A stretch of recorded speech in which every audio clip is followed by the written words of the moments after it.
اللهم لبيك لبيك لا شريك لك لبيك إن الحمد والنعمة لك والملك لا شريك لك. اللهم لبيك لبيك لا شريك لك لبيك إن الحمد والنعمة لك والملك لا شريك لك لبيك اللهم لبيك لبيك لا شريك لك لبيك إن الحمد والنعمة لك والملك لا شريك لك لبيك اللهم لبيك لبيك لا شريك لك لبيك إن الحمد والنعمة لك والملك لا شريك لك لبيك اللهم لبيك لبيك لا شريك لك لبيك إن الحمد والنعمة لك والملك لا شريك لك لبيك اللهم لبيك لبيك لا شريك لك لبيك إن الحمد والنعمة لك والملك لا شريك لك لبيك اللهم لبيك لبيك. پہلا کلمہ طیب لا الہ الا اللہ محمد الرسول اللہ. شاباش. اب آپ لوگ خود بولیے.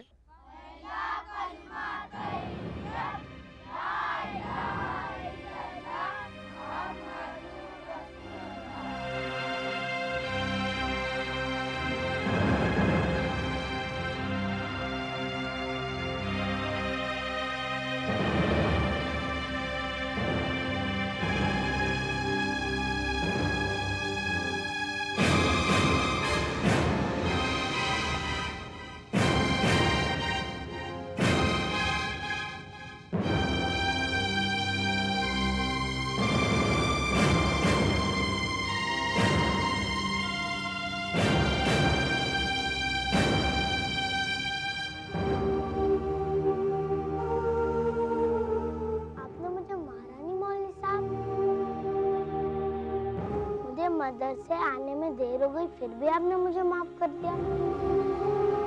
کیوں؟ بیٹے دین اور عبادت میں کوئی زور زبردستی نہیں ہوتی.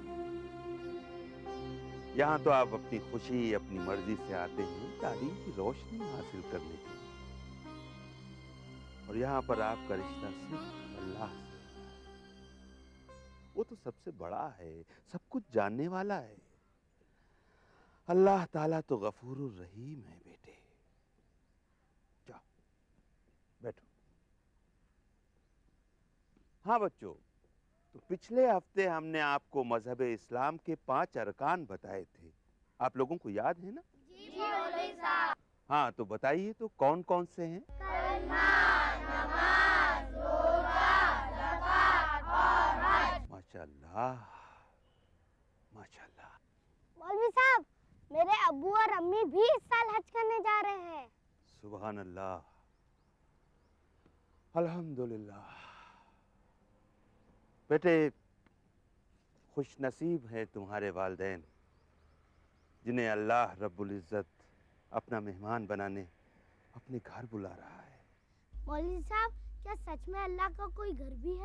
ہاں بیٹی، خانہ کعبہ جو مکہ شریف میں ہے وہی اللہ کا گھر ہے. لیکن مولوی صاحب آپ نے تو یہ بھی کہا تھا کہ اللہ ہر جگہ رہتا ہے. ہاں بیٹے، اللہ تعالیٰ ہر جگہ رہتا ہے. اب دیکھیے نا، جیسے آپ یہاں موجود ہیں لیکن آپ کے امی اور آپ کے ابو آپ کے گھر میں آپ کا ذکر کر رہے ہوں گے، تو ان کے لیے آپ وہاں بھی موجود ہیں اور یہاں بھی. اسی طرح سے اللہ تعالیٰ وہاں بھی ہے اور یہاں بھی. جہاں جہاں اس کا ذکر ہوتا ہے وہ وہاں وہاں موجود ہوتا ہے بیٹے. لیکن مولوی صاحب اللہ ہمیں دکھائی کیوں نہیں دیتے؟ یہی تو اس کی قدرت ہے بیٹے. جو دکھائی دے وہ اللہ کیسے ہو سکتا ہے؟ وہ تو ایک نور ہے. ایک تجلی ہے جو نہ دیکھی جا سکے ایسی روشنی، تجلی اعظم صدا لبیک کی حج کا زمانہ یاد آتا ہے، حرم کی پاک سرحد کا ترانہ یاد آتا ہے، دعائیں مانگنا وہ ملتزم پر کس طرح بھولوں، تڑپنا اور مچلنا گڑ گڑانا یاد آتا ہے۔ لبیک اللہم لبیک لبیک لا شریک لک لبیک ان الحمد والنعمت بسم اللہ الرحمن الرحیم، قل هو اللہ احد اللہ الصمد لم ولم يولد ولم يكن له كفوا أحد۔ سبحان اللہ، سبحان اللہ۔ اللہ آپ لوگوں کو ہمیشہ علم اور ایمان کی روشنی سے نوازے۔ مولوی صاحب، لوگ جہاں حج کرنے جاتے ہیں وہ کون سا ملک ہے؟ وہ سعودی عرب ہے بیٹے، نبیوں کی سرزمین۔ سنا ہے وہاں ریت ہی ریت ہے، ہاں ہے تو۔ تب تو وہاں خوب گرمی ہوتی ہوگی۔ ہاں بیٹے، دن میں تو خوب گرمی ہوتی ہے، لیکن رات میں چاند اور ستاروں کی ٹھنڈک رہتی ہے، اور چاندنی رات میں عرب بدوؤں کے لگے ہوئے دور دور تک کے خیمے بہت خوبصورت دکھائی دیتے ہیں۔ مولوی صاحب، یہ حج کیا ہوتا ہے اور لوگ حج کرنے کیوں جاتے ہیں؟ حج ایک عبادت ہے، اللہ کے حکم کی تابعداری، لیکن بیٹے یہ عبادت دوسری تمام عبادتوں سے مختلف ہے، الگ ہے۔ اچھا پہلے آپ لوگ یہ بتائیے کہ ہم عبادت کیوں کرتے ہیں؟ روزہ کیوں رکھتے ہیں؟ نماز کیوں پڑھتے ہیں؟ ثواب کمانے کے لیے نماز پڑھ کر ہم دعا مانگتے ہیں، توبہ کرتے ہیں کہ اللہ ہمارے گناہ کو معاف کر دے اور ہمیں جہنم کے عذاب سے بچائے۔ ہاں، لیکن اس کے ساتھ ساتھ ایک بات اور بھی ہے۔ عبادت کر کے بندہ اللہ سے اپنی چاہت کا، اپنی محبت کا اظہار کرتا ہے، اور کیوں نہ ہو، اس نے ہمیں پیدا کیا، ساری نعمتیں عطا کی، ہمیں روزی دیتا ہے، مصیبتوں اور تکلیفوں سے نجات دلاتا ہے، کیا اس کا ہم پر لاکھ لاکھ احسان نہیں ہے؟ جی مولوی صاحب، اسی لیے تو ہم بار بار اللہ کا شکر ادا کرتے ہیں۔ ہاں بالکل ٹھیک، گویا ہم اللہ کی عبادت اس کی خوشنودی اور اس کی رضا کے لیے ہی کرتے ہیں۔ اللہ کی عبادت کرنے کے لیے ہمیں اللہ کی طرف دھیان لگانا پڑتا ہے، ہم اس کی طرف یکسوئی اور توجہ سے دھیان لگاتے ہیں، لیکن کبھی کبھی ہمارا دھیان دنیاوی بکھیڑوں میں بھٹک جاتا ہے، کبھی کبھی خیالات ستاتے ہیں، ہماری عبادت میں خلل پڑتا ہے۔ کیا یہ اللہ کا کرم نہیں ہے کہ وہ ہماری ایسی عبادت کو بھی قبول کر لیتا ہے؟ لیکن جو لوگ حج کرنے کے لیے اپنا گاؤں، اپنا شہر، اپنے رشتہ دار چھوڑ کر گھر سے دور وہاں اس مقام پر پہنچتے ہیں تو وہ صرف اللہ کی ذات سے لو لگاتے ہیں، اسی کی طرف رجوع ہوتے ہیں۔ اس مقام کا عالم، اس کی رونق، اس کی بہار، وہ ماحول جہاں اس کی زبان پر صرف اللہ کا نام ہوتا ہے، اس کے دل میں صرف خدا کی یاد ہوتی ہے، اس کی نظر کے سامنے صرف خدا کا گھر ہوتا ہے اور کچھ نہیں ہوتا۔ دنیا بھر کے مسلمان بھائیوں کے ساتھ خانہ کعبہ کا طواف کرنا، رونا، گڑ گڑانا، توبہ کرنا، حجر اسود کو بوسہ دینا، دھکوں اور کچلے جانے کی پرواہ نہ کرنا۔ سبحان اللہ والحمد للہ ولا الہ الا اللہ واللہ اکبر۔ ارے کیا ہوا مولوی صاحب کو؟ کیا ہوا مولوی صاحب کو؟ مولوی صاحب، او مولوی صاحب، ہاں کہاں کھو گئے آپ؟ نہیں، ہاں سبحان اللہ، کیا اللہ کی شان، کیا منظر، کیا سما ہوتا ہے حج کا. یہ اس پاک زمین کا معجزہ ہی تو ہے کہ انسان وہاں بے خود ہو جاتا ہے. تبھی تو اسے اللہ کا گھر کہتے ہیں. لبيك اللهم اللہ تعالیٰ فرماتا ہے کہ لوگوں کی عبادت کے لیے جو پہلا گھر مقرر کیا گیا وہ وہی ہے جو مکہ شریف میں ہے، بابرکت اور لوگوں کے لیے موجب ہدایت. وہاں پر کھلی ہوئی نشانیاں ہیں جن میں ایک ابراہیم علیہ السلام کے کھڑے ہونے کی جگہ ہے. جو شخص اس مبارک گھر میں داخل ہوا اس نے امن پا لیا. مولوی صاحب حج کے لیے تو بہت خرچہ آتا ہوگا، غریب بیچارے حج کیسے کریں گے؟ بیٹے ویسے تو ہر مسلمان کو اللہ حج نصیب کرے، لیکن جنہیں اللہ نے دولت سے نوازا ہے، جو صاحب حیثیت ہیں، ان پر حج فرض ہے. کیا حج کرنے سے سارے گناہ معاف ہو جاتے ہیں؟ یہ تو نیت پر منحصر ہوتا ہے بیٹے. اگر کوئی یہ سمجھتا ہے کہ وہ گناہ پر گناہ کرتا جائے گا اور بس حج کر کے اپنے گناہ معاف کروا لے گا تو غلط سمجھتا ہے. حج کی ادائیگی کے بعد انسان بالکل ایسا ہو جاتا ہے جیسے اسی دن اپنی ماں کے پیٹ سے پیدا ہوا ہو. بیٹے حج ایک جہاد ہے، ایک ایسا جہاد جس میں ایک حاجی طرح طرح کی تکلیفیں، مصیبتیں اور پریشانیاں اٹھا کر بھی اللہ کی عبادت میں مشغول رہتا ہے. یہیں اسی گھر میں وہ اپنی زندگی کے تمام گناہوں کے لیے معافی مانگتا ہے. ہر قدم پر اسے لاکھوں ثواب عطا ہوتے ہیں اور لاکھوں گناہوں سے وہ نجات پاتا ہے. تب تو میں بھی حج کرنے جاؤں گا مولوی صاحب. بیٹے اللہ تمہاری اور ہر مسلمان کی یہ آرزو پوری کرے. مولوی صاحب یہ اللہ کا گھر اللہ نے خود ہی بنایا ہوگا نا؟ نہیں بیٹے، گھر تو اللہ کا ہے لیکن اسے بنایا ایک اللہ کے چاہنے والے نبی نے جن کا نام حضرت ابراہیم علیہ السلام تھا. آپ لوگوں کو یاد ہوگا ایک بار ہم نے آپ کو بتایا تھا کہ اللہ نے دنیا سے برائیاں مٹانے کے لیے اور دنیا کے لوگوں کو نیک راہ دکھانے کے لیے لاکھوں نبی بھیجے، جن میں سے آخری نبی ہمارے رسول محمد مصطفیٰ صلی اللہ علیہ وآلہ وسلم تھے. نبوت انہی پر ختم ہو گئی. اچھا بیٹے آپ میں سے کوئی بھی بتا سکتا ہے کہ ہمارے پہلے نبی کا کیا نام تھا؟ کیوں نہیں مولوی صاحب، آپ نے ہی تو بتایا تھا ہمارے پہلے نبی ہے حضرت آدم علیہ السلام، جن کی ہم سب اولاد ہیں. حضرت آدم علیہ السلام. تو سب سے پہلے خدا کا گھر انہوں نے ہی بنایا.